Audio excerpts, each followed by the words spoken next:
నవ్యాంధ్రప్రదేశ్ నిర్మాత మనందరి అభిమాన నాయకుడు భావి తరాల తెలుగు ప్రజల భవిష్యత్తుని నిర్ణయించేటటువంటి నాయకుడు ఈరోజు మన బుడగట్లపాలెం గ్రామం వచ్చి ఈ కార్యక్రమానికి ఇంత పండగ వాతావరణం తీసుకొని వచ్చినటువంటి రాష్ట్ర ముఖ్యమంత్రి వర్యులు చంద్రబాబు నాయుడు గారు, వేదికను అలంకరించిన అతిరథ మహారథులు, ప్రజాప్రతినిధులు, ఇటు భారతీయ జనతా పార్టీ, జనసేన, తెలుగుదేశం నుంచి విచ్చేసినటువంటి నాయకులు, అలాగే బుడగట్లపాలెం గ్రామ సోదర సోదరిమణులు, మత్స్యకార సోదర సోదరిమణులు అందరికీ కూడా నా హృదయపూర్వకమైనటువంటి నమస్కారాలు తెలియజేసుకుంటున్నాను. ఈరోజు మీ గ్రామం రావడం ఎంతో ఆనందంగా ఉంది. సముద్రాన్ని చూస్తే ఏ రకంగా ఉత్సాహం వస్తుందో, సముద్రం చూస్తే ఏ రకంగా ఉల్లాసం వస్తుందో, అదే రకంగా ఈరోజు బుడగట్లపాలెం ప్రజల్ని కూడా చూస్తుంటే అంత ఉత్సాహం, అంత ఎనర్జీ మిమ్మల్ని అందరినీ కూడా చూస్తే ఈరోజు వస్తుంది. అలాగే చంద్రబాబు నాయుడు గారిని ఈరోజు చూస్తుంటే అదే ధైర్యం, అదే నమ్మకంతో ఈరోజు మన ప్రజలకి చేస్తున్నటువంటి కార్యక్రమాలు మనందరికీ ఎప్పటికీ కూడా ఆశీర్వాదం అన్నది కూడా తెలియజేసుకుంటున్నాను. మరి అటువంటి నాయకుడు మొన్ననే 75 సంవత్సరాలు పూర్తి చేసుకున్నాడనంటే నమ్మశక్యంగా ఎవరికి కూడా లేదు. మాకంటే చిన్న వయసులో ఉన్నటువంటి నాయకుడిగా ఈ రాష్ట్రం కోసం ఆహర్నిశలు కష్టపడుతూ రాత్రనక పగలనక దేశ విదేశాలకి కూడా వెళ్ళి ఆంధ్రప్రదేశ్ రాష్ట్రాన్ని నెంబర్ 1గా తయారు చేయాలని కంకణం కట్టుకొని మరి పనిచేస్తున్నటువంటి వ్యక్తి మన నారా చంద్రబాబు నాయుడు గారని తెలియజేసుకుంటున్నాను. అటువంటిది ఆ రోజు ఎన్నికల ముందు మనందరికీ హామీ ఇచ్చాడు, మత్స్యకారులకి హామీ ఇచ్చాడు. మీరు ఏదైతే మత్స్యకారులు ఉన్నారో 10,000 ఉన్నటువంటి మత్స్య వేట నిషేధ భృతి ఏదైతే ఉందో అది 20,000 చేస్తామని చెప్పి మాట మీద నిలబడి 130,000 మందికి 20,000 చొప్పున ఈరోజు 280 కోట్ల వరకు రిలీజ్ చేస్తున్నటువంటి ప్రభుత్వం మన కూటమి ప్రభుత్వం అనేది కూడా తెలియజేస్తున్నాను. మత్స్యకారులు గత ప్రభుత్వంలో ఏ రకంగా అన్యాయం చెందారో అనేది ఒక్క ఉదాహరణ మనం తీసుకొని అంటే తడ నుంచి ఇచ్చాపురం వరకు మనకు ఉన్నటువంటి తీర ప్రాంత జిల్లాల్లో ఒక్క అసెంబ్లీ సీటు కూడా విడిచిపెట్టకుండా కూటమి ప్రభుత్వాన్ని గెలిపించారనంటే మత్స్యకారులు చంద్రబాబు నాయుడు గారి మీద, పవన్ కళ్యాణ్ మీద, అలాగే నరేంద్ర మోదీ గారి మీద ఎంత అభిమానంతో ఉన్నారో ఈరోజు మనందరికీ కూడా తెలుస్తుంది. ఆ నమ్మకాన్ని నిలబెట్టుకోవాలని ఈరోజు వేట నిషేధ భృతి పెంచారు. అలాగే జియో 217 ఏదైతే మత్స్యకారుల దగ్గర ఉన్నటువంటి చెరువులు లాక్కోవాలని గత ప్రభుత్వం ఒక పన్నాగం చేసిందో దాన్ని కూడా తిప్పికొడుతూ ఆ జీవోను కూడా రద్దు చేసి తిరిగి మత్స్యకారులకి వాళ్ళ హక్కులు ఇచ్చే ప్రయత్నం మన కూటమి ప్రభుత్వంలో చేసిందని తెలియజేస్తున్నాను. ఇలాగే భవిష్యత్తులో కూడా మీకు ఏ సమస్యలున్నా సరే రాష్ట్ర ప్రభుత్వం, కేంద్ర ప్రభుత్వం అందరి ప్రధానమంత్రి గారితో సహా సహకారం తీసుకొని మన జిల్లాలో ముఖ్యంగా ఉన్నటువంటి మత్స్యకారుల తాలూకా భవిష్యత్తుని ఇంకా సుందరంగా తయారు చేయడానికి మా వంతుగా కృషి చేస్తామని బుడగట్లపాలెం ద్వారా మత్స్యకారులందరికీ కూడా ఈ సభాముఖంగా తెలియజేసుకుంటున్నాము. ఈరోజు మత్స్యకారుల గురించి మాట్లాడాలనంటే ముందుగా మన జిల్లాలో గుర్తొచ్చే నాయకుడు స్వర్గీయ కింజరాపు ఎర్రన్నాయుడు గారని తెలియజేస్తున్నాను. అక్కడ ఇచ్చాపురం నుంచి ఇక్కడ ఎచ్చెర్ల వరకు ఎవరికి ఎప్పుడు ఏ ఆపద ఉన్నా, ఏ సమస్య ఉన్నా, ఏ బాధ ఉన్నా సరే వాళ్ళ భుజాల మీద చేయేసి నేనున్నాను సోదరా అని ధైర్యం చెప్పినటువంటి నాయకుడు కింజరాపు ఎర్రన్నాయుడు గారు. ఆయన వారసులుగా ఈరోజు రాజకీయాల్లోకి వచ్చి మా మీద కూడా అదే ప్రేమాభిమానం చూపిస్తున్నారు. ఎలా అంటే ఈరోజు చిన్న వయసులో, అతి చిన్న వయసులో కేంద్ర మంత్రిగా అవకాశం వచ్చిందనంటే అది ప్రజలు మీరు చూపిస్తున్నటువంటి ఆశీర్వాదం, అలాగే దేవుడిలాగా చంద్రబాబు నాయుడు గారు ఇచ్చినటువంటి ఆశీర్వాదం వల్ల ఈరోజు ఉత్తరాంధ్ర శ్రీకాకుళం జిల్లా నుంచి ఒక కేబినెట్ మినిస్టర్గా ఈరోజు కేంద్రంలో నాకు కూర్చోబెట్టారు. మత్స్యకార మినిస్టర్ మన శ్రీకాకుళం జిల్లాకి ఇచ్చారు. అలాగే పరిశ్రమలు తీసుకొని వచ్చే ఎంఎస్ఎంఈ మినిస్టర్ మనకి ఇన్ఛార్జిగా పెట్టారు. మంచి ప్రజాప్రతినిధులు ఎన్నుకునే అవకాశం ఈరోజు చంద్రబాబు నాయుడు గారు మన అందరికీ కూడా అవకాశం ఇచ్చారు. మా వంతుగా కష్టపడతాం. ఎందుకనంటే విని విని విని విని కూడా చెవుళ్ళు ఈరోజు నొప్పెడుతున్నాయి.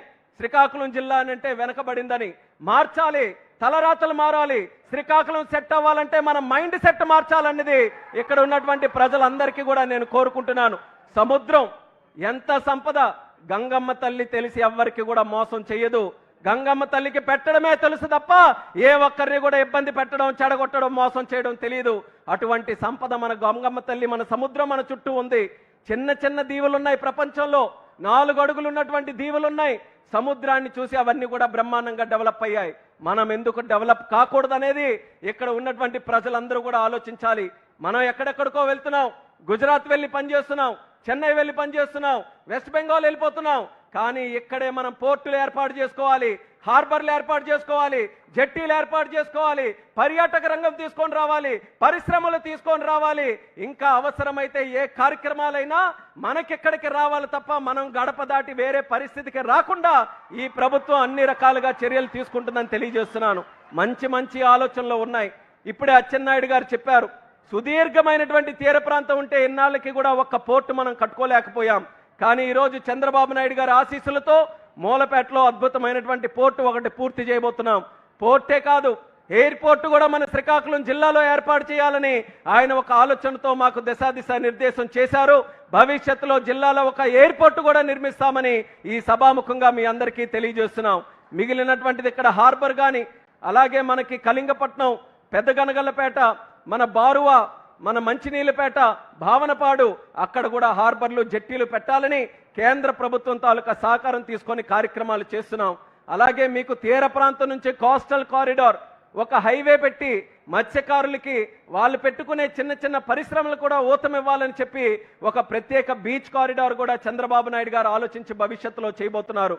అలాగే ఇక్కడ ఉన్న ప్రజలకే చేయడం కాదు, ఎక్కడెక్కడ ఉన్న వాళ్ళందరూ కూడా ఈ తీర ప్రాంతం ఆహ్లాదకరమైనటువంటి ప్రాంతం చూడడానికి, టూరిజంను కూడా డెవలప్ చేయడానికి ఇక్కడ హోటల్స్ పెట్టడం, సర్వీస్ ఇండస్ట్రీ పెట్టడం, అది కూడా ఈరోజు చంద్రబాబు నాయుడు గారు ప్రోత్సహిస్తున్నారు.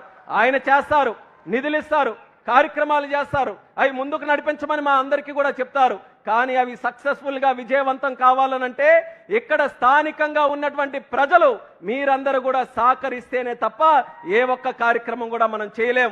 అందుకనే మళ్ళీ మీ ద్వారా జిల్లా ప్రజలందరికీ కూడా కోరుకుంటున్నాను, గత ఇన్ని అవకాశాలు ఉన్నటువంటి శ్రీకాకుళం జిల్లా ఏం తక్కువ మన జిల్లాకి? తీర ప్రాంతం ఉంది, గిరిజన కొండల ప్రాంతం ఉంది, గనులు ఉన్నాయి, అలాగే బ్రహ్మాండమైనటువంటి నదులు ఉన్నాయి. అన్నిటికంటే లాయల్ గా కష్టపడినటువంటి వ్యక్తులు ఎక్కడ ఉన్నారనంటే అది మన శ్రీకాకుళం జిల్లాలోనే ఉన్నారు. ఇన్ని వనరులు మనం పెట్టుకొని ఇంకెవరో దగ్గరికి వెళ్ళి పని కోసం చేయి చాపడం అనేది న్యాయంగా ఉందా అని మీకే నేను అడుగుతున్నాను. అన్యాయం అనిపిస్తే మీరు కూడా ప్రపంచం మొత్తం తిరిగి ఉన్నారు, ఎక్కడికొక్కడికో వెళ్ళి పనిచేస్తూ ఉన్నారు. గుజరాత్లో ఉన్న పోర్టుల దగ్గర పనిచేశారు, మంచి మంచి అవకాశాలు అక్కడ చూశారు. ఆ అవకాశాలు ఇక్కడ ఎందుకు పెట్టకూడదు? మీరెందుకు పెట్టకూడదు? మీకు కావలసినటువంటి ఆర్థిక సాయం ఒక లోన్ రూపంలోనైనా, ల్యాండ్ రూపంలోనైనా అవన్నీ కూడా ఇవ్వడానికి ప్రభుత్వం తరపున మేము సిద్ధంగా ఉన్నాం. మీరు మంచి ఆలోచనలతో, ముఖ్యంగా యువకులు ఎవరైతే ఉన్నారో ఈ జిల్లా రూపురేఖలు మార్చడానికి మీరందరూ కూడా ముందుకు రండని మరొక్కసారి మీ అందరికీ కూడా పిలుపునిస్తున్నాను. శ్రీకాకుళం జిల్లా నుంచి వలసలు వెళ్ళడం కాదు, పని వెతుక్కొని వలసలు వచ్చే జిల్లాగా ఇక్కడికి తయారు చేయడానికి అందరం కూడా కంకణబద్దులై కృషి చేద్దాం. ఈరోజు ఒక మంచి అవకాశం కేంద్ర మంత్రిగా నాకుంది, ప్రధానమంత్రి గారి ఆశీర్వాదం ఉంది, చంద్రబాబు నాయుడు గారి తాలూకు ఆశీర్వాదం ఉంది. మనం చేయాల్సింది ఆలోచించాలి. మంచి ఆలోచనలు వాళ్ళు ముందుకు పెడితే సహకారం మనకు వస్తుంది. మనం జిల్లాలో మంచి మంచి కార్యక్రమాలు చేయొచ్చు. పాజిటివ్గా ఆలోచించమని ప్రతి ఒక్కరికి కూడా ఈ సందర్భంగా కోరుకుంటూ, మత్స్యకారుల గురించి ఒక చరిత్ర చెప్పాలనంటే, మత్స్యకారులకి తెలుగుదేశం పార్టీ ఆ రోజు మత్స్యకార గ్రామాల్లో వెలుగులు చూడాలనంటే లైట్ హౌస్ తప్ప ఎక్కడ కూడా ఒక బుడ్డి ఉండేది కాదు, లైట్ ఉండేది కాదు.